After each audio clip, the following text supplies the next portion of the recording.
യൂസുഫ് നബി അലൈഹി സ്വലാം ഒരു ദിവസം കുറച്ച് പുതുമയുള്ള ഒരു സ്വപ്നം കാണുകയാണ്. അല്പം പുതുമയുള്ള ഒരു സ്വപ്നം. എന്താണ് ആ സ്വപ്നം?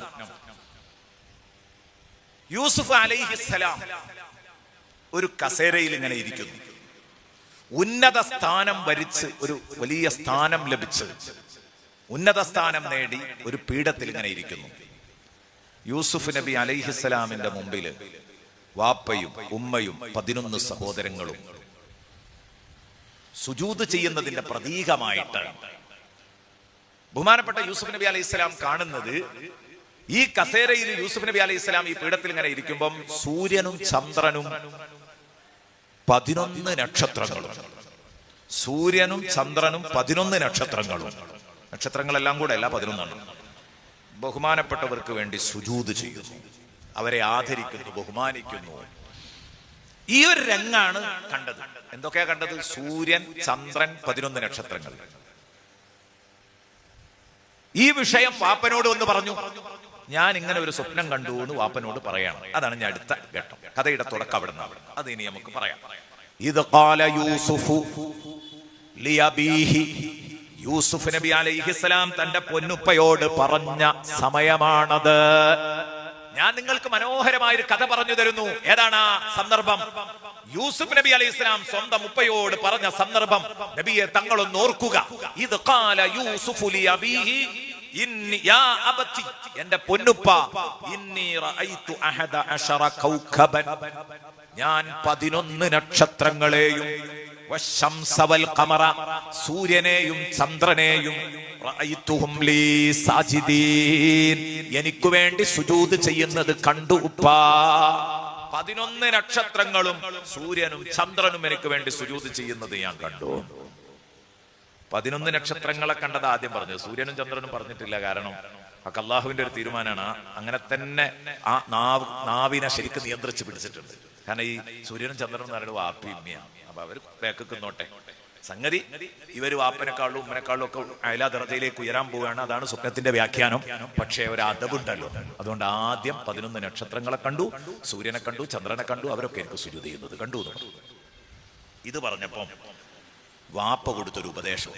കാല, ഉടനെ വാപ്പ പറഞ്ഞു, യാ ബുനയ്യ, എന്റെ കുഞ്ഞുമോനെ. യാ ബുനയ്യ, വാപ്പയോട് ചെന്ന് കുട്ടി വിഷയം അവതരിപ്പിച്ചത് എങ്ങനെയാ?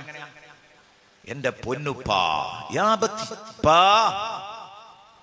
എന്റെ പൊന്നുപ്പ എന്നൊക്കെ വിളിക്കൂലേ? സ്നേഹത്തോടെ വിഷയങ്ങൾ അവതരിപ്പിച്ചു. കുട്ടികൾക്ക് വാപ്പാന്റെ അടുത്ത് തുറന്ന് ഇടപെടാനുള്ള സ്വാതന്ത്ര്യം വേണം. ആ കുട്ടിക്ക് എങ്ങനെ പറയാൻ ധൈര്യം വരുള്ളൂ? കാര്യങ്ങൾ കൃത്യമായിട്ട് പറയണം. യാ അബതി ഇന്നി റഅയ്തു അഹദ അശറ കൗകബൻ വശംസ വൽ ഖമറ റഅയ്തുഹും ലീ സാജിദീൻ. അപ്പൊ ഉപ്പാന്റെ മറുപടി ആ മോനെ നിരുത്സാഹപ്പെടുത്തല്ല. ഉപ്പാര കശ്ഫിന്റെ കണ്ണുകൊണ്ട് കാര്യങ്ങൾ മനസ്സിലാക്കാൻ കഴിയുന്ന നബിയുല്ലാഹി യാഖൂബ് അലൈഹിസ്സലാം. യാഖൂബ് നബി അലൈഹിസ്സലാം പറഞ്ഞു, യാ ബുനയ്യ, കുഞ്ഞുമോനെ, ലാ തഖ്സുസ് റുയാക അലാ ഇഖ്വതിക, നീ കണ്ട ഈ സ്വപ്ന കഥ നിന്റെ ഇക്കാക്കമാരോട് പറയരുത്. ലാ തഖ്സുസ് റുയാക അലാ ഇഖ്വതിക, നീ ഈ സ്വപ്ന കഥ നിന്റെ ഇക്കാക്കമാരോട് പറയരുതേ. എന്താ കാരണം? ഫയകീദൂലക കൈദാ, ഫയകീദൂലക കൈദാ, അവർ നിനക്ക് വേണ്ടി കുതന്ത്രങ്ങൾ മെനയും, അവർ നിനക്ക് വേണ്ടി പാര പണിയും. കാരണം ഇതിന്റെ വിശദീകരണം കുറച്ച് കടുപ്പമുള്ളതാണ്. ആ വിശദീകരണം എന്താന്ന് ഇവിടെ പറഞ്ഞിട്ടില്ല. അത് ഉപ്പ സ്വകാര്യമായിട്ട് പറഞ്ഞതാ. അത് ഖുർആനും നോക്കുക, സ്വകാര്യമാക്കി വെക്കാൻ. അതിന്റെ മർമ്മം, സ്വപ്നത്തിന്റെ മർമ്മം എന്താന്ന് ചെവി പറഞ്ഞു കൊടുത്തു. എന്നിട്ട് ശ്രദ്ധിക്കാനുള്ള, കെയർ ചെയ്ത് മുന്നോട്ട് നീങ്ങണം, ശ്രദ്ധിച്ച് മുന്നോട്ട് നീങ്ങണം എന്ന നിർദ്ദേശം കൊടുത്തത് ഖാലയാ ബുനയ്യ. അതാണ് ഖുർആൻ നോട്ട് ചെയ്തത്. ഖുർആൻ പറഞ്ഞ അതാണല്ലോ. ഇനി ഈ സ്വപ്ന വ്യാഖ്യാനം പുലരുമ്പോഴാ പറയുന്നത്, ഇത് അന്ന് ഈ കണ്ട സ്വപ്നത്തിന്റെ വ്യാഖ്യാനമാണ്. ബാപ്പിമ്മയും ജ്യേഷ്ഠന്മാരും ഒക്കെ പാടെ അവരുടെ മുമ്പിൽ ചെന്നിരിക്കുന്ന ആ രംഗം അപ്പ പറയും, ഇതാണ് സ്വപ്നം. ഇപ്പൊ മോനോട് പറഞ്ഞു, മോനോട് പറഞ്ഞു കൊടുത്തിട്ടുണ്ട്. ഇതിനൊരു വലിയ വ്യാഖ്യാനാണ് വരാനുള്ളത്. ജ്യേഷ്ഠനും അല്ല, ഞാൻ ഉമ്മയും ഉപ്പയും സൂര്യനും ചന്ദ്രനും എന്ന് പറഞ്ഞ അതാണ്. 11 നക്ഷത്രങ്ങൾ എന്ന് പറഞ്ഞാൽ നിന്റെ കക്കമാരാണ്. അവരൊക്കെ നിന്റെ ചൊൽപ്പടിക്ക് കീഴിൽ വരും. നീ ഭരണാധികാരിയായി നിന്റെ കീഴിൽ വരും. അതെങ്ങാനും അറിഞ്ഞാലും ഇപ്പോഴേ നിന്റെ ഇക്കാക്കമാർക്ക് നിന്നോട് രണ്ട് ഉമ്മയിലുള്ള മക്കളായതുകൊണ്ട് നിന്നോട് അവർക്ക് എന്നും ഹസദാണ്, അസൂയയാണ്. ആ അസൂയയും കുറുമ്പും കുശുമ്പും യാക്കൂബ് നബിക്ക് നന്നായി അറിയാം. യാക്കൂബ് നബിക്ക് നന്നായിട്ട് അറിയാം. അതുകൊണ്ട് തന്നെ യാക്കൂബ് നബി അലൈഹിസ്സലാം പറഞ്ഞു, പൊന്നുമോനെ, നിന്നെ ഉപദ്രവിക്കാൻ അവർ പുതിയ പുതിയ കുതന്ത്രങ്ങൾ മെനയും, അവർ പുതിയ സൂത്രങ്ങൾ നോക്കും.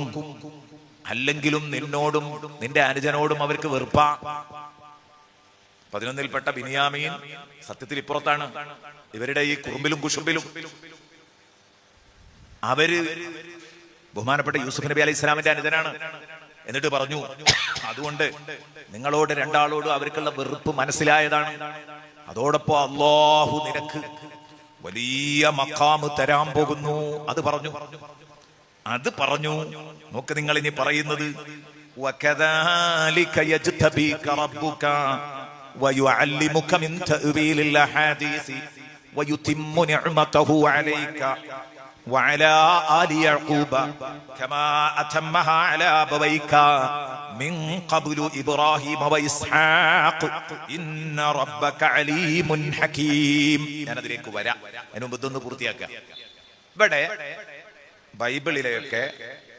ബൈബിളിലെയും തോറയിലെയും കഥ അല്പം മോശമാണ്.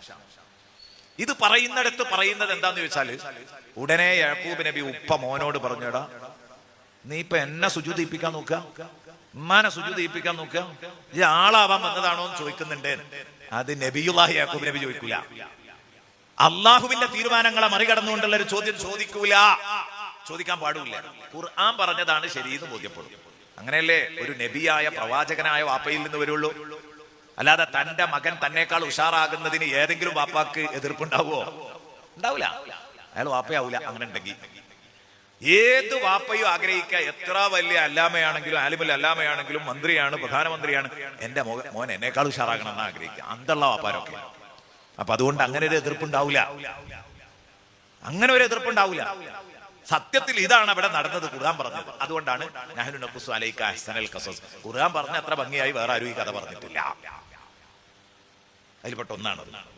ഈ ഭാഗത്ത് ബൈബിളിന്റെ ഒക്കെ അവതരണം വളരെ മോശമായിട്ടാണ്. അങ്ങനെ അവതരിപ്പിക്കാൻ വേറെ കാരണങ്ങളുണ്ട്, അത് വേറെ പറയേണ്ടതാണ്. ഏതാവട്ടെ, ഞാൻ പറഞ്ഞു വരുന്നത്, ലാ തഖുസ്സു റുയാക അലാ യഹ്വതിക ഫയകീദൂ ലക കൈദാ. അപ്പൊ ആർക്കാണോ നിഅ്മത്ത് കിട്ടുന്നത്, നിഅ്മത്ത് കിട്ടുന്നവനെ ചവിട്ടി താത്താൻ എന്നും അസൂയാലുക്കൾ ഉണ്ടാകും മോനെ. അതുകൊണ്ട് ചില നിഅ്മത്തുകൾ അസൂയാലുക്കൾ ഉണ്ട് എന്ന് കണ്ടാ മറച്ചു വെക്കേണ്ടി വരും. ഇപ്പൊ നിങ്ങളെ കുട്ടി ഗൾഫിൽ പോയി നല്ലൊരു ജോലി കിട്ടി, നിങ്ങൾ അത് ആവേശത്തോടെ അങ്ങ് പറഞ്ഞു, അമ്മാബി നിഅ്മത്തി റബ്ബിക ഫഹദീസ്, അല്ലാഹ് ചെയ്തു തന്ന നിഅ്മത്ത് ഉറക്കെ വിളിച്ചു പറയണം എന്നാ. നിങ്ങൾ ചെന്നിട്ട് അയൽപക്കക്കാരനോട് പറയാണ്, എന്റെ മോന് ജോലി കിട്ടി, 2 ലക്ഷം റുപ്യ ശമ്പളം, അൽഹംദുലില്ലാഹ്. മൂപ്പര് ചിലപ്പം എന്ത് ചെയ്യും, നിങ്ങളെ മുഖത്ത് നോക്കി മുഖം എനിക്ക് ഒരു അൽഹംദുലില്ലാഹ് പറയും. ഇപ്പുറത്ത് പോയിട്ട് മൂപ്പർക്ക് പിന്നെ 2 ദിവസത്തിന് ഭക്ഷണം തന്നെ കഴിക്കാൻ കഴിയൂല. കാരണം അങ്ങനെ ഒരു ജോലി അവന് കിട്ടേണ്ടില്ലായിരുന്നു എന്നുണ്ടാകാം. ആകെ പ്രശ്നമായിരിക്കും, മനസ്സിനൊരു സുഖവും കിട്ടൂല. പിന്നെ മൂപ്പര് ഇതിനെങ്ങനെയൊക്കെ പാര വെക്കാൻ പറ്റുന്ന നോക്കുക. ഒളിഞ്ഞു തെളിഞ്ഞു എന്തൊക്കെ ദ്രോഹങ്ങൾ ഇവനെ സൈഡാക്കാൻ പറ്റും, അതാ നോക്കുക. അതുകൊണ്ടാണ് റസൂലുള്ളാഹി സ്വല്ലല്ലാഹി അലൈഹി വസല്ലം തങ്ങൾ പറഞ്ഞു, ചില പദ്ധതികൾ വിജയിപ്പിച്ചെടുക്കണമെങ്കിൽ നിങ്ങൾ അത് മറച്ചു വെക്കേണ്ടി വരും. മറച്ചു വെച്ച് പദ്ധതികൾ വിജയിപ്പിച്ചോളൂ. കാരണം അനുഗ്രഹമുള്ളവർക്കൊക്കെ ഹസദുണ്ട്, അസൂയ ഏൽക്കും, അസൂയ ഉണ്ടാകൂട്ടോ. അവർക്കൊക്കെ അസൂയാലുക്കൾ ഉണ്ടാകും. അതാണ് പറഞ്ഞത്. അപ്പൊ ഈ കുട്ടിനോട് പറഞ്ഞു, നിയമത്ത് മറച്ചു വെച്ചാളാ. ഇത് അവരോട് സ്വകാര്യമായിട്ട് പോലും പറയരുത്. കാരണം ബനു ഇസ്രായേലിന്റെ ഒരു പ്രത്യേകതയാണ്, അവർക്ക് അല്പം സ്വപ്ന വ്യാഖ്യാനം അറിയാം. അപ്പൊ ഈ സ്വപ്നം പറയുമ്പോഴേക്ക് അവരതിന്റെ വ്യാഖ്യാനം വായിച്ചെടുക്കും. ഞങ്ങളും ബാപ്പി ഇമ്മിയും ഒക്കെ അവന്റെ കീഴിൽ പോകാൻ പോവാണ്, അപ്പൊ കൊല്ലാനുള്ള ശ്രമം നടത്തും അവര്.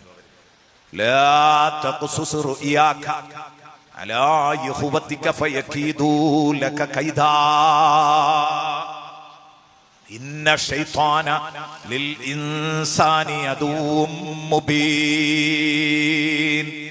തീർച്ചയായും പിശാച് മനുഷ്യന്റെ തുറന്ന ശത്രുവാണ്. വാപ്പ നേരിട്ട് പറഞ്ഞത് ഇതാട്ടോ.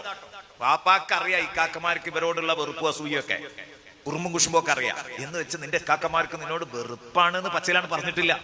കാരണം അങ്ങനെ പറയുമ്പോ കുട്ടിക്ക് ഒന്നും കൂടി വൈരാഗ്യം കൂടിയല്ലേ ചെയ്യാം. അങ്ങനെ പറഞ്ഞില്ല. പിന്നെന്ത് ചെയ്തു?